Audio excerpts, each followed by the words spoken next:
चलिए दोस्तों, माधव पहले अकेडमी से मैं दीपक सर आपके बीच में आज हम लोग पंचायती राज को स्टार्ट करेंगे। सबसे पहले आप पंचायती राज शब्द से क्या समझते हैं उस चीज़ों को अपने दिमाग में आप सेट कर लें। देखिए, पंचायती राज मतलब वह राज जो पंचायत के द्वारा किया जाता हो। ठीक है, क्या चीज़ है इसमें? जो पंचायत है, पंचायत को राज करने का अधिकार दिया गया है संवैधानिक दायरे में, है ना। पंचायत को राज करने का क्या दिया है? अधिकार दिया है कि उसमें किसी भी प्रकार का कोई बाहरी हस्तक्षेप ना हो और बिना हस्तक्षेप के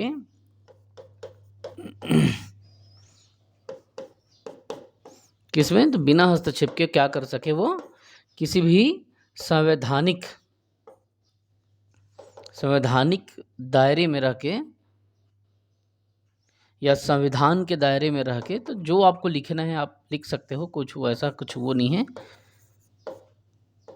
संविधान अधीन, ठीक है, संविधान अधीन दायरे में रहकर बिना किसी हस्तक्षेप के, बिना किसी, लेकिन मैंने पहले ही लिख दिया है क्या कि संविधान अधीन दायरे में रहकर बिना किसी हस्तक्षेप के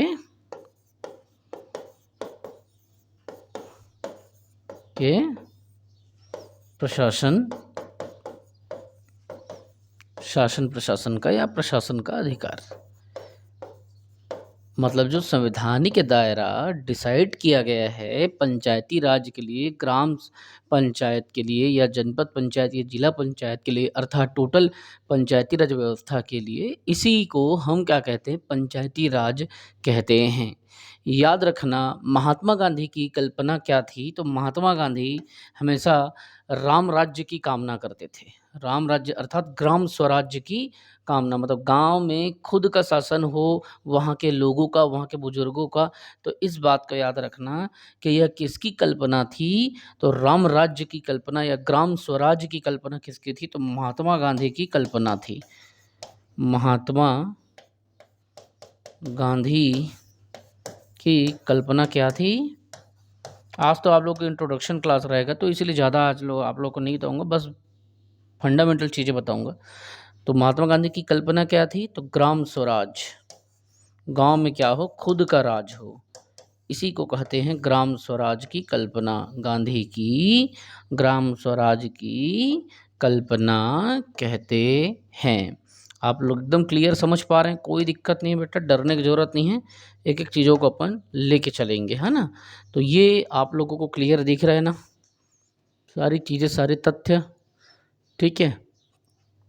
तो ये है महात्मा गांधी की ग्राम स्वराज, ठीक है। ग्राम स्वराज की कल्पना किसकी देन थी? तो गांधी की देन थी, गांधी की विचारों की पुष्टि थी।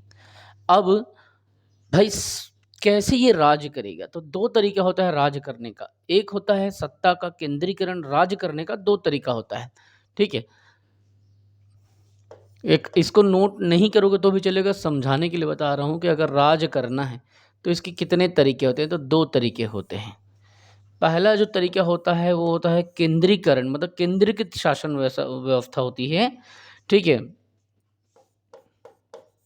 एक होता है केंद्रीकृत शासन व्यवस्था, अर्थात शासन जो है का केंद्र किसी एक व्यक्ति पे होगा, एक व्यक्ति या एक सत्ता पे होगा।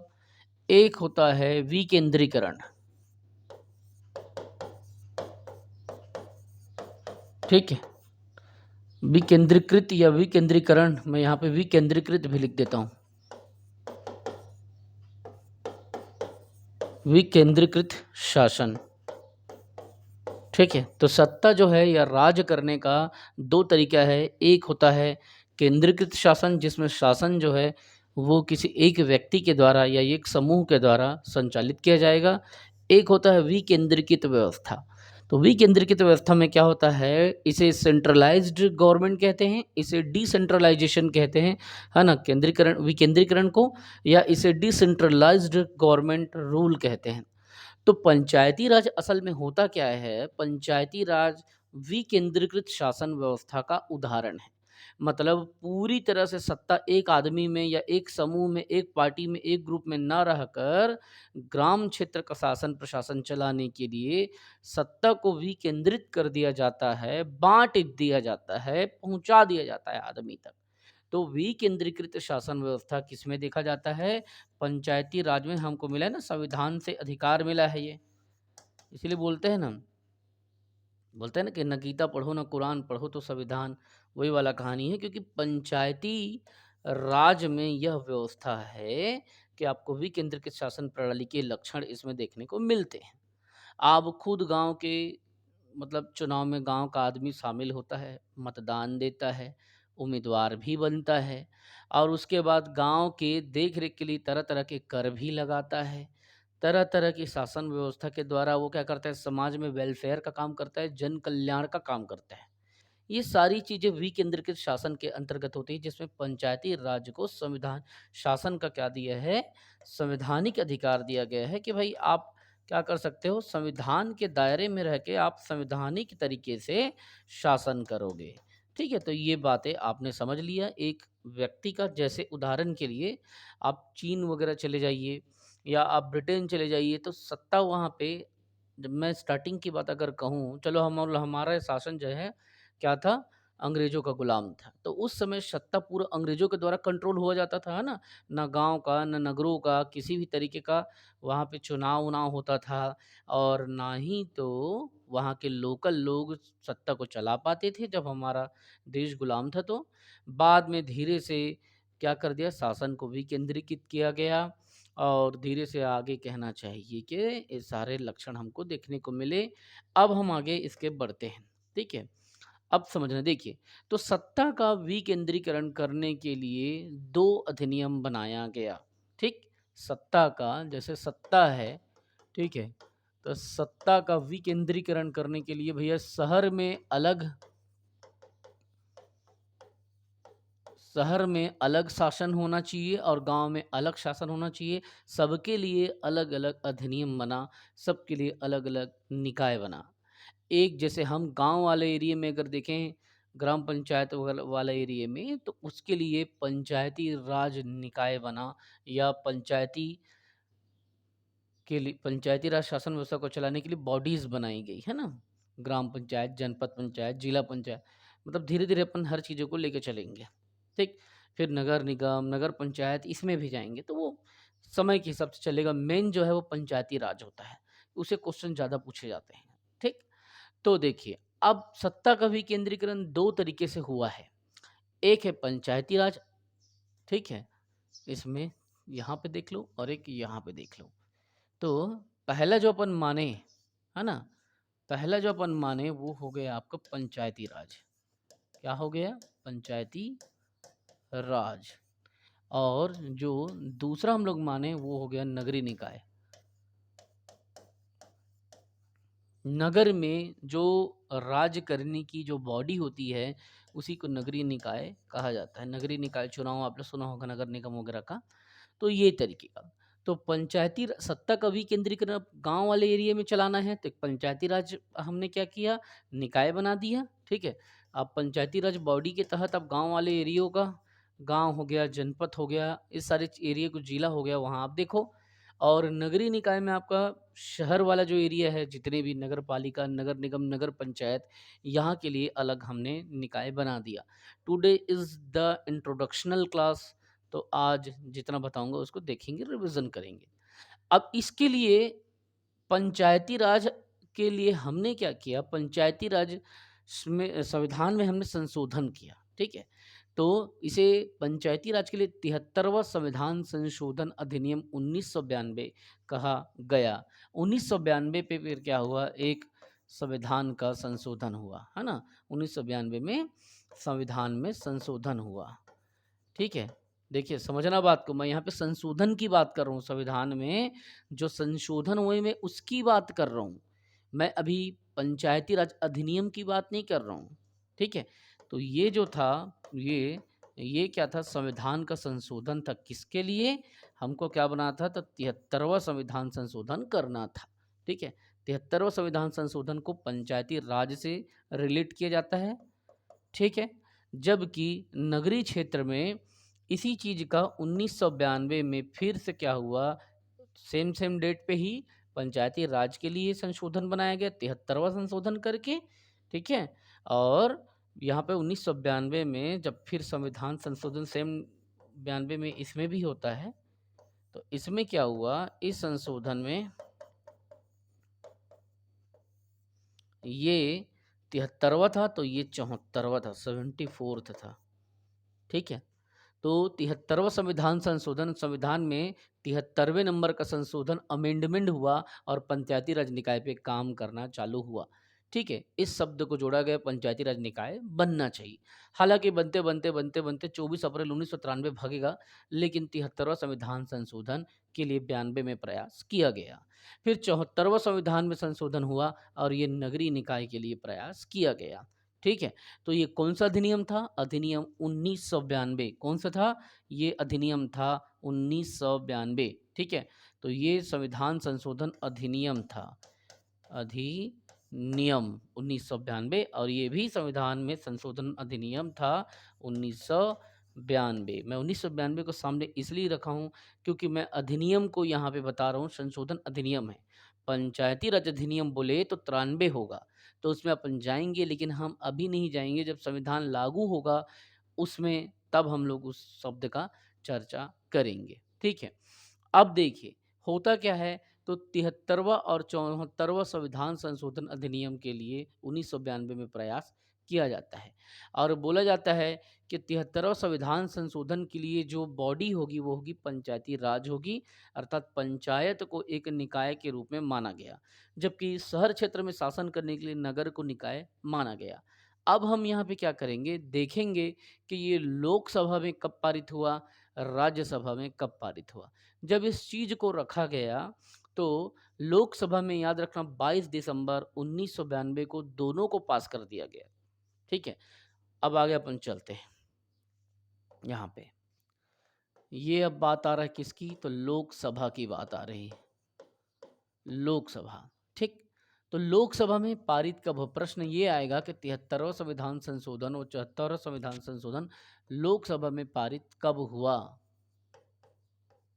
कब पारित हुआ लोकसभा में?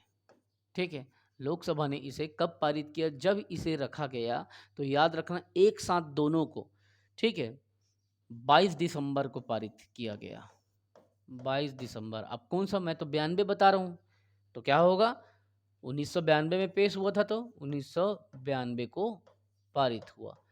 किसके लिए पारित हुआ, तो याद रखेंगे ये जो पारित हुआ वो आपके पंचायती राज और नगरीय निगम दोनों के लिए लोकसभा में इसको पारित कर दिया गया।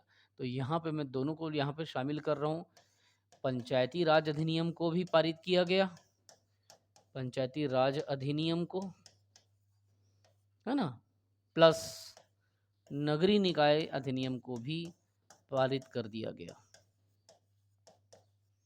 है ना, अर्थात पंचायती राज अधिनियम मतलब 73वां संविधान संशोधन को भी पारित कर दिया गया सेम डेट पे और 74वां संविधान संशोधन को भी पारित कर दिया। सब कोई किताब उताब को मत देखो, जो बता रहा हूँ उसे देखो, किताब में जाओगे जल्दी समझ नहीं आएगा, जल्दी से दिमाग में बैठेगा नहीं। यही चीज़ें वहाँ पे भी लिखी है और वही चीज़ें यहाँ पे भी लिखी है भैया, कोई अलग से चीज़ थोड़ी आएगा, लेकिन जो बता रहा हूँ उसको पढ़ो, उसी से जल्दी याद होगा।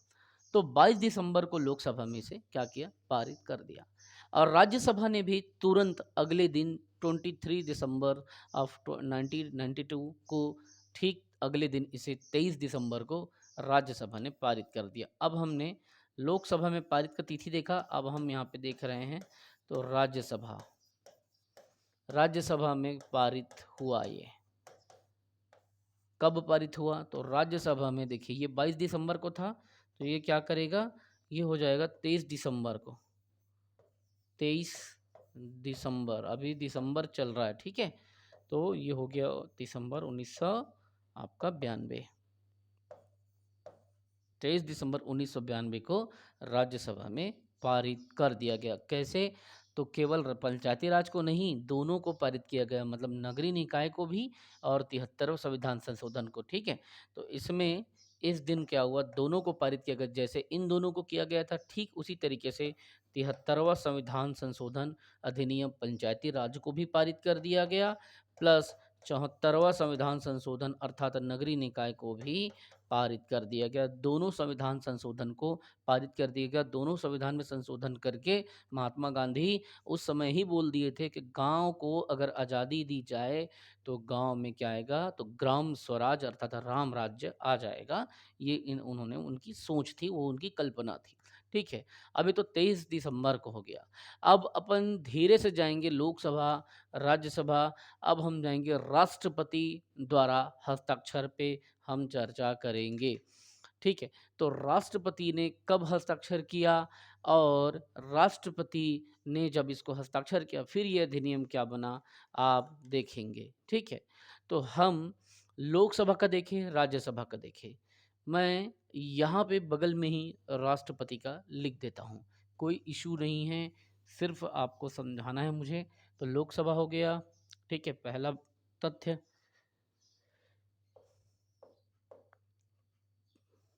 पहला जो मैटर था लोकसभा का डेट था, राज्य, पहला लोकसभा, दूसरा राज्यसभा। ठीक, अब जो तीसरा मैटर है वो है किसका, राष्ट्रपति का। तो अब हम यहाँ पे क्या करेंगे, तीसरे बिंदु पे जब हम लोग घुसेंगे तब हम यहाँ पे देखेंगे राष्ट्रपति ने कब हस्ताक्षर किया। ये क्वेश्चन में पूछता है कि इस अधिनियम को कब किया और उसके बाद से ये क्या कहलाया। तो राष्ट्रपति का हस्ताक्षर, राष्ट्रपति ने बिना देरी किए जैसे ही स्थिति को देखा तो उन्होंने क्या किया, बहुत इसमें विचार विमर्श किया, बहुत इसमें चर्चाएं हुई और 20 अप्रैल 1993 को फिर इसमें अंततः साइन कर दिया।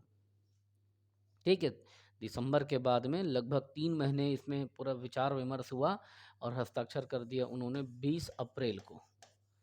20 अप्रैल पर उसी विधेयक पर हस्ताक्षर कर दिया 1993। ठीक है, पंचायती राज अधिनियम के लिए जो विधेयक पेश किया गया था उस विधेयक पे इस दिन हस्ताक्षर हुआ राष्ट्रपति का। ठीक है, अब इसमें जो अंतिम पक्ष आता है वो क्या होता है, अधिनियम कब लागू हुआ। पहले पंचायती राज अधिनियम को लागू करते हैं, बाद में उन लोग नगरीय निकाय को लागू करते हैं। तो अधिनियम कब लागू हुआ, इस चीज़ पे हम क्या करेंगे, यहाँ पे डेट पे देखेंगे और दोनों डेट अलग अलग डेट हैं, याद रखना, और दोनों को अलग अलग व्यवस्था के तहत शामिल किया गया है। तो अधिनियम का लागू होना, राष्ट्रपति ने हस्ताक्षर किया, उसके बाद में देखो 20 अप्रैल को राष्ट्रपति ने हस्ताक्षर कर दिया, उसके बाद में 3 दिन बाद ठीक चौथे दिन यहाँ पे हुआ अधिनियम लागू। तो 24 अप्रैल को पंचायती राज अथवा देखिए 2 अधिनियम होगा। ठीक है, अगर बात आता है 73वां संविधान संशोधन का, ठीक है, अर्थात पंचायती राज का, पंचायती राज। ठीक है, तो ये लागू की बात आती है तो लागू में आपको यह तिथि याद रखना है, आपको पंचायती राज के लिए 24 अप्रैल लेना है। ठीक है, तो 24 अप्रैल मतलब 4 1993। ठीक है, आप लोगों को क्लियर दिख रहा है ना बेटा, देखो पूरा दिख रहा है ना क्लियर। हाँ ठीक है, दिख रहा है। तो थोड़ा सा इसको मैं मूव कर देता हूँ, थोड़ा सा, हाँ अब दिखेगा आपको। ठीक है, तो ये देखो यहाँ पे मैंने लिखा है पंचायती राज जो है 73वां संविधान संशोधन इस दिन लागू हो गया। ठीक है, जबकि राष्ट्रपति ने 20 अप्रैल को हस्ताक्षर किया था, 73 संविधान संशोधन को लागू कराया 24 अप्रैल को। अब हम बात करेंगे किसकी, तो अब बात करेंगे 74वें संविधान संशोधन की बात। तो 74वां संविधान संशोधन किसे कहते हैं, नगरीय निकाय को कहते हैं। ठीक है, तो यहाँ पे मैंने लिखा 74वां संविधान संशोधन अधिनियम, जिसे आप कहते हैं नगरीय निकाय। क्या कहते हो, नगरीय निकाय अधिनियम। ठीक है, तो नगरीय निकाय जो आप कहते हो वो कब लागू हुआ, तो वो लागू हुआ, वो हुआ 1 जून को। ठीक है, अर्थात 1/6/1993। अब देखिए, मैंने यहाँ पे बात किया था तो अधिनियम का, इसीलिए हम पंचायती राज अधिनियम अभी हम लोग किसके बारे में बोल रहे हैं, तो संशोधन, संविधान में संशोधन की बात कर रहे थे। इसके पहले की इधर आप यहाँ पे देखिए, मैंने यहाँ पे क्या लिखा, पंचायती राज की स्थापना के लिए क्या 73वां संविधान संशोधन अधिनियम 1992 में रखा गया था। तो तुमसे अगर पूछे कि 73वां संविधान संशोधन अधिनियम का संबंध किस वर्ष से है, तो 1992। जब पूछे नगरीय निकाय 74वां संविधान संशोधन अधिनियम कब संशोधन के लिए पेश किया गया, तो 1992। लेकिन पंचायती राज अधिनियम कब बना, अगर ऐसा पूछेगा तो आपको लेना है क्या, लागू वाली तिथि 24 अप्रैल 1993 को पंचायती राज अधिनियम लागू होकर तैयार हो चुका। जब तुमसे बोला जाए कि नगरीय निकाय अधिनियम कब आया, तो 1 जून 1993, अर्थात ये दोनों 93 में हुआ, अधिनियम बन गया ना। सरकार ने क्या किया, उसमें राष्ट्रपति का हस्ताक्षर, फिर उसमें दुनिया भर का वाचन हुआ, फिर दोनों की बैठक हुआ, फिर लोकसभा, राज्यसभा, राष्ट्रपति, फिर लास्ट में राजपत्र में प्रकाशित हो गया। 24 अप्रैल 1993 को 73वां संविधान संशोधन जो 1992 था वो लागू हो गया, और 74वां संविधान संशोधन जो था वो नगरीय निकाय के नाम से 1993 को लागू हो गया। तो this are the basic differences between 1992 अर्थात 1992 एंड 1993। ठीक है, अब देखिए इसे किस अनुसूची के तहत रखा गया, थोड़ा अब और अपन क्या करते हैं, इंट्रोडक्शन क्लास को आगे बढ़ाते हैं। आज पहला क्लास है सभी आपकी इसकी पंचायती राज की, जो छत्तीसगढ़ में बहुत क्वेश्चन इससे आते हैं, तो थोड़ा आराम से चलेंगे, कोई हड़बड़ी नहीं करेंगे, मैं अच्छे से पढ़ाने की कोशिश कर रहा हूँ। अब इसे किस अनुसूची में रखा गया, देखिए जब बात आती है अनुसूची की, ठीक है, तो इसमें दो अनुसूची का चर्चा यहाँ पे होगा।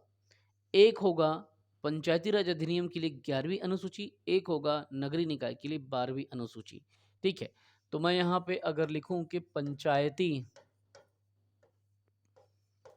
राज अधिनियम, इसे किस अनुसूची में शामिल किया गया, अगर ये वाला, तो यहाँ पे आप लेना 11वीं अनुसूची। क्या लेंगे, तो 11वीं। ठीक है, जब मैं यहाँ पे लिख दूं कि नगरीय निकाय अधिनियम, पंचायती राज अधिनियम 1993 है ये, और ये नगरीय निकाय अधिनियम 1993, तो इसे किस अनुसूची में शामिल किया गया, तो वो 11वीं था और ये 12वीं अनुसूची होगा। ठीक है, तो ये बातें आप याद रखेंगे, और पहले लागू हुआ था पंचायती राज, उसके बाद नगरीय निकाय। ठीक है, अब देखिए इसमें आएगा कि काम करने के अधिकार को कितने विषय में बांटा गया, कार्य हेतु विषय कितने थे, तो ये होगा आपका पंचायती राज के लिए। ठीक है, कार्य विषय यहाँ पे लिख देता हूं मैं, कार्य हेतु कितने विषय मिला, कितने मेन विषयों पे काम कर सकते हैं ये। तो अब मैं यहाँ पे पंचायती राज अधिनियम नहीं लिखूंगा, अब मैं आपको डायरेक्ट क्या लिखूंगा, अब मैं आपको लिखूंगा 73वां, ऐसा करके तो समझ जाना कि हाँ मैं 73वां संविधान संशोधन अधिनियम के बारे में पूछ रहा हूँ, है ना, या बता रहा हूँ। 73वां लिखा मतलब पंचायती राज। ठीक है, क्योंकि इसी संविधान संशोधन के तहत 1993 में ये जो 92 का संशोधन था ना, इसी के तहत 93 में क्या बन पाया था, तो पंचायती राज अधिनियम बन पाया था। चलिए मैं इसको लिख ही देता हूँ पंचायती राज। तो इसमें कार्य हेतु विषय कितना था, तो पंचायतों के लिए पंचायती राज में कितना था, तो 29 विषय संविधान में शामिल हैं, 29 विषय। ठीक है, जबकि अगर मैं आपसे पूछूं कि इसके लिए क्या बोलते हैं, नगरीय निकाय के लिए, तो नगरीय निकाय में काम करने के लिए संविधान में कितने विषय शामिल हैं, तो ये हो जाएंगे आपके 18 विषय। पंचायती राज में 29 और नगरीय निकाय में कितने, तो 18 विषय ये हो जाएंगे। अब मैं इसे कहूँ कि किस भाग में शामिल किया गया है, तो ये जो पंचायती राज है, अब मैं यहाँ पे ऊपर नीचे भाग लिख सकता हूँ ना, तो पंचायती राज को संविधान के भाग 9 में शामिल किया गया है। किसमें, 11वीं अनुसूची हमने देखा है ना, भाग 9, मैं डायरेक्ट यहाँ पे लिख रहा हूँ भाग 9 में। संविधान के 22 भागों का चर्चा हमने किया था, क्या किया था ना, देखिए तो संविधान के किस भागों में? तो भाग 9 में पंचायती राज अधिनियम को शामिल यहाँ पे कर दिया गया। जबकि नगरीय निकाय की जब बात आएगी तो इसी भाग 9 में क्या किया, एक और उपखंड जोड़ के 9 क बनाया गया, ठीक है? तो इसे नगरीय निकाय को किस में शामिल किया गया? तो इसे शामिल किया आपके भाग 9 का उपखंड का, ठीक है? तो ये यहाँ पे भाग 9 का एक और खंड जुड़ गया, उसका छोटा खंड जिसे भाग 9 का कहा गया और इस अधिनियम को इसमें शामिल कर दिया गया, ठीक है? नगरीय न्याय अधिनियम को। तो ये हो गया आपका संविधान के भाग में। अब इसमें एक प्रश्न पूछा जाएगा कि जब हम पंचायती राज का चर्चा करते हैं, पंचायती राज अधिनियम का, तो कौन-कौन से मतलब कितने से कितने तक के अनुच्छेद इसमें शामिल है? चूँकि अभी मैं इंट्रोडक्शन क्लास दे रहा हूँ तो ये बेसिक बातें आपको पता होनी चाहिए और कोई किताब मत देखो बेटा, यही चीज़ें किताब में भी मिलेगी और किताब की चीज़ें भी यहाँ पे मिलेगी, अर्थात कोई अंतर नहीं है। बस यहाँ से पढ़ोगे तो जल्दी समझ आएगा, वहाँ से पढ़ोगे तो जल्दी समझ नहीं आएगा, ठीक है? कारण क्या है कि जब एजुकेटर आपको पढ़ाता है या आपको कोई चीज़ चलचित्र के माध्यम से दिखता है तो वो जल्दी दिमाग में कैप्चर हो जाती है। जबकि कुछ चीज़ें आप किताबी रूप से देखते हैं तो वो समय ले लेता है, ठीक है? अब देखिए हम यहाँ पे आपको मैं यहाँ पे आगे लेके चलता हूँ, ठीक है? तो अनुच्छेद कितने से कितने तक पंचायती राज में अनुच्छेद हैं, ठीक है? तो मैं अलग से पेज में चलिए, मैं आपको अनुच्छेद भी बताता हूँ, ठीक है? अनुच्छेद मतलब आर्टिकल जिसके द्वारा शासन किया जाता है, जिसके द्वारा शासन का अधिकार संविधान ने दिया है, ठीक है? अनुच्छेद जो पंचायती राज के लिए अगर है, मान लीजिए अगर मैं बोलता हूँ पंचायती राज हेतु, पंचायती राज हेतु, ठीक है? तो ये आप स्टार्ट करेंगे 243 किससे? 243 से चालू करेंगे। 243 में फिर क्या? 243 ए, ठीक है? आप चाहोगे तो अ करके भी लिख सकते हो, आप चाहोगे तो क भी लिख सकते हो, आपकी मर्ज़ी। मैं ए लिखता हूँ, मुझे ए में याद होता है, ए, बी, सी, डी करके मैं याद करता हूँ। आप चाहोगे तो क, ख, ग, घ करके भी आप लिख सकते हो, लेकिन ए, बी, सी, डी एक स्टैंडर्ड फॉर्म हो जाता है, इसीलिए मैं 243 ए से पंचायती राज का जो अनुच्छेद है प्रारंभ होता है और ये 243 ओ तक चलता है। 243 ओ, ठीक है? यहाँ तक चलता है। तो ये पंचायती राज हेतु अनुच्छेद हैं, जिसके द्वारा शासन प्रणाली को विकेंद्रित करके आपके हाथों में शासन की ज़िम्मेदारी दी गई है। ओ के बाद अगला क्या आएगा? पी आएगा। फिर P, Q, R, S, T, U, V, W, X, Y, Z. फिर Z A, Z B, Z C, Z G ये सब निकलेगा। तो अब हम देखेंगे, ये तो हमने पंचायती राज हेतु देखा, है ना? Is that clear? हमने किसके लिए देखा? पंचायती राज के लिए देखा बेटा। अब हम यहाँ पे क्या करेंगे? अब हम लोग देखेंगे नगरीय निकाय हेतु क्या अनुच्छेद है? नगरीय निकाय या नगरीय जो है उसको अर्बन बॉडी आप कह सकते हो, ठीक है? नगरीय निकाय हेतु क्या अनुच्छेद है? तो नगरीय निकाय के लिए जब बात आएगी तो आपको ओ के बाद क्या आता है? ओ के बाद आता है पी, बोलते हैं ना, O P Q R S T U V W X Y Z बोलते हैं। तो आपको यहीं पे पी लगाना है और ये जाएगा कहाँ तक? तो 243 जेड जी तक जाएगा, ठीक है? तो ये जाएगा आपका 243, क्योंकि हम 243 मेन जो है पंचायती राज का है, लेकिन जो अधिनियम जो चालू होता है 243 ए से चालू होता है, ठीक है? तो 243 ओ के बाद क्या आएगा? पी आएगा। क्या आएगा? पी आएगा और पी से ये कहाँ बढ़ेगा? तो P Q R S T करते करते करते तो ये जाएगा 243 जेड और जी, ठीक है? तो ये आपका अनुच्छेद भी हो गया। याद रखेंगे, अगर छत्तीसगढ़ में पंचायती राज दिवस कब मनाया जाता है करके आपको पूछे जाए, छत्तीसगढ़ ही नहीं पूरे इंडिया की ही बात कर रहा हूँ, क्योंकि इसे जब लागू किया गया था, राष्ट्रपति के हस्ताक्षर जब 20 अप्रैल को हुआ, उसके बाद में 3 दिन बाद में फिर 24 को क्या है, 21, 22, 23 के बाद 24 अप्रैल को पंचायती राज दिवस घोषित हो गया, क्योंकि उसी दिन से ही ये स्थिति में आ चुकी है। तो पूरे भारत में 24 अप्रैल को प्रति वर्ष पंचायती राज दिवस मनाया जाता है। इतना आपको बेसिक चीज़ें आपके नॉलेज में होना चाहिए। और ये मायने भी रखता है कि किताबें तो सबके पास होती है, लेकिन किताबों में आप कंफ्यूज हो जाएंगे। बेहतर है लेक्चर से स्टडी कीजिए। जो लेक्चर से हम आपको बताने की कोशिश कर रहे हैं, सिखाने की कोशिश कर रहे हैं, एक छोटे से ज्ञान के माध्यम से, उसी से आप आगे बढ़ने का कोशिश करें। अब हम देखेंगे कि पंचायती राज अधिनियम में, या जो पंचायती राज जो निकाय हैं, उसमें छत्तीसगढ़ में क्या कहा जाता है और उसकी संख्या क्या है। ठीक है, आज वर्तमान की अगर बात कहूँ 2021-22 के इकोनॉमिक सर्वे की, उसके हिसाब से हम देखेंगे कि पंचायती राज के अंतर्गत उसका नामकरण आप क्या रखते हो, भारत में क्या कहते हो, छत्तीसगढ़ में क्या कहते हो, और कितने कितने स्तर होते हैं। ठीक है, तो छत्तीसगढ़ में देखिए, अब यहाँ पे हम क्या करेंगे, देखेंगे कि छत्तीसगढ़ में क्या क्या वो है नामकरण है ना। इसके लिए पंचायती राज का नामकरण, जो निकाय है पंचायती राज का, उसके लिए क्या नाम है, क्योंकि अभी हम लोग अब पंचायती राज में आगे बढ़ रहे हैं। ठीक है, तो जैसे गांव वाले एरिया में बोलते होंगे, आप सुने होंगे ग्राम पंचायत। ठीक, फिर ब्लॉक या खंड स्तर में आप बोलते हो जनपद शब्द सुने होंगे, और जिला स्तर में जिला पंचायत सुने होंगे। तो वही चीज़ है। ठीक है, इसमें हम जब नामकरण की बात करते हैं तो भारत में भी हम देखेंगे और छत्तीसगढ़ में भी देखेंगे कि पंचायती राज का नामकरण कैसे रखा है। पंचायती राज नामकरण, ठीक है। अगर यहाँ पे हम भारत के संदर्भ में देखते हैं तो हमको भारत के हिसाब से सोचना पड़ेगा। अगर हम यहाँ पे छत्तीसगढ़ के हिसाब से देखते हैं तो हमको छत्तीसगढ़ के संदर्भ में दिमाग लगाना पड़ेगा, तो उसी संदर्भ में विचार करना पड़ेगा।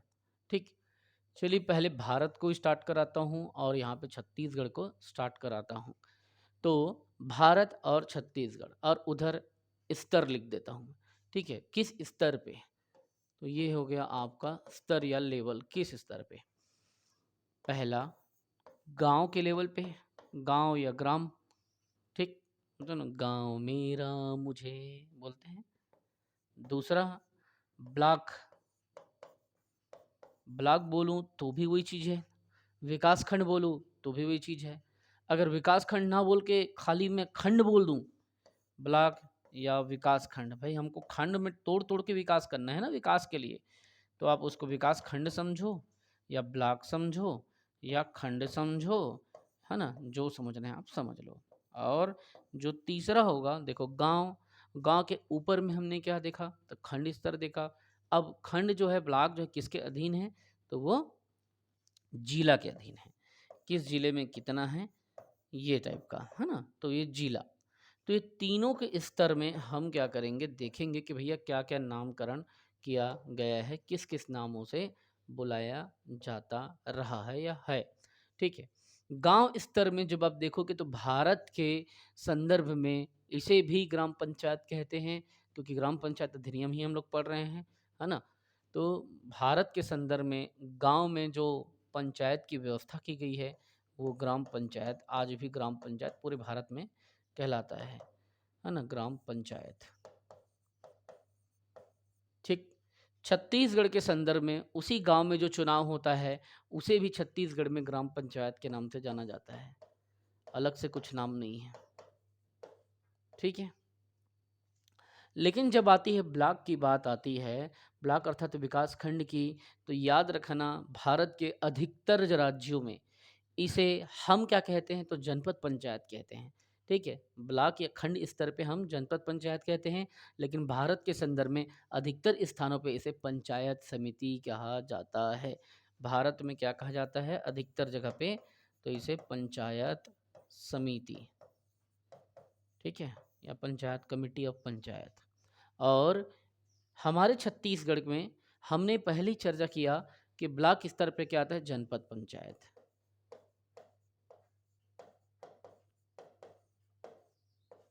ठीक है, जबकि जिला के स्तर पे डिस्ट्रिक्ट लेवल पे याद रखेंगे इसे डिस्ट्रिक्ट काउंसिल कहा जाता है, जो पंचायती राज की शासन की जो संस्था है, इसे डिस्ट्रिक्ट काउंसिल या जिला परिषद कहा जाता है। भारत में अधिकतर स्थान पे अगर आप देखोगे तो इसे क्या कहा जाएगा, तो जिला परिषद कहा जाता है।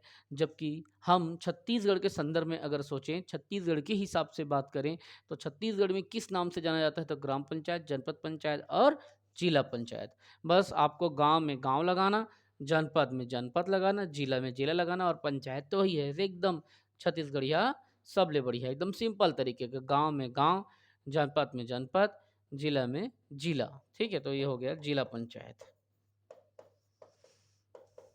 ये चीज़। तो जितना मैंने आपको बताया आप उसी पे फोकस करेंगे, किताब में भी दिया है लेकिन आपको थोड़ा कठिनाई जाएगी समझने में। अब हमारे छत्तीसगढ़ में ग्रामों की कितनी संख्या है? छत्तीसगढ़ में आर्थिक सर्वेक्षण 2022 तक के हिसाब से अगर देखा जाए, 21-22 के हिसाब से, तो जो ग्राम पंचायत है वो है कितना, 11,651। मैं यहाँ पे ऐसे करके मेंशन कर देता हूँ।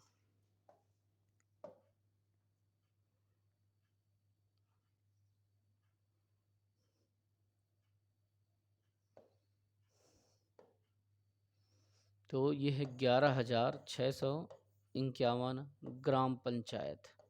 ठीक, अपन धीरे धीरे करके आगे बढ़ेंगे। तो 11,651, ये मैं नहीं कह रहा हूँ, ये इकोनॉमिक सर्वे का डाटा कह रहा है 2021-22 का।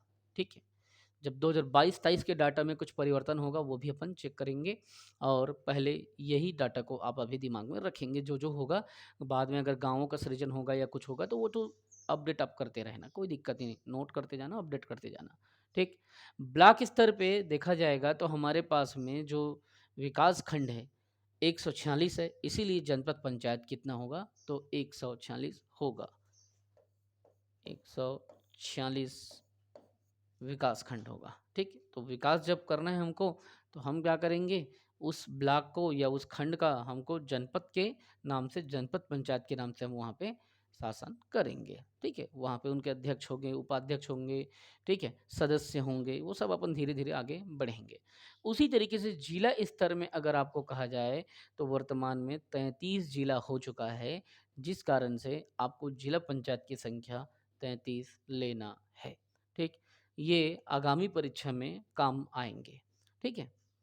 तो भाई जिला में भी पंचायत व्यवस्था तो आगामी स्थिति में देख के ये आपका 33 हो चुका है ना? तो जिला पंचायत का चुनाव जब होगा ना आगामी, अभी तो देखो 27 ही वहाँ पे, मतलब अध्यक्ष, उपाध्यक्ष इस टाइप के जो अध्यक्ष हैं वो 27 ही हैं। 27 के हिसाब से चुनाव हुआ था इसलिए। लेकिन अब नियर फ्यूचर में जब भी इलेक्शन होगा पंचायत का, ठीक है? जब भी पंचायत का चुनाव होगा तो 27 की जगह 33 अध्यक्षों का क्या होगा, वहाँ पे चुनाव होगा। मेरी बातें समझ रहे हो ना आप? जब चुनाव कराया गया था ग्राम पंचायत के लेवल में, पंचायत चुनाव, तो उस समय स्थिति ऐसी थी कि उस समय हमने देखा तो उस समय 27 जिला था और 27 जिले के हिसाब से उतने अध्यक्ष वहाँ पे चुन के आए थे, जिला क्षेत्र में शासन करने के लिए, जिला पंचायत में। अब चूँकि जिलों की संख्या 33 है, ठीक? और अभी बढ़ेगी धीरे से, चल ही रहा है उस पे काम। तो धीरे से फिर क्या होगा, जब पंचायत चुनाव का एक्सपांसन होगा, ठीक है, तो चुनाव होने के बाद में इतने अध्यक्षों को जिला पंचायत पे बैठाया जाएगा, उनका इलेक्शन होगा, सदस्य को हम चुनेंगे, सदस्य क्या करेंगे, अध्यक्ष को चुनेंगे और अपने उपाध्यक्ष को चुनेंगे। तो जितना मैंने पढ़ाया बेटा आपको, आपको उन्हीं चीज़ों को ध्यान में रखना है, उन्हीं तथ्यों को नॉलेज में रखना है और उसी चीज़ के तहत आपको एक-एक चीज़ों को लेके चलना है और आपको अपने दिमाग का, है ना, इस्तेमाल करना है। ठीक है, कि पंचायती राज क्या है ना? क्या-क्या बातें हैं, जो अधिनियम मैंने बताया, जो चीज़ें को समझाया, आप उसे रिवीज़न करें। लोकसभा, राज्यसभा, राष्ट्रपति का हस्ताक्षर लागू कब हुआ, ये सारे तथ्यों पर रिवीज़न करें और ये बहुत ही अच्छी नीति है। रिवीज़न अगर करते हैं तो आगे जल्दी बढ़ेंगे। बाकी चीज़ें हम अगली क्लास में देखेंगे। ठीक, आज पहला दिन था, इसीलिए इतना आपके लिए काफ़ी है। ठीक है, वंदे मातरम।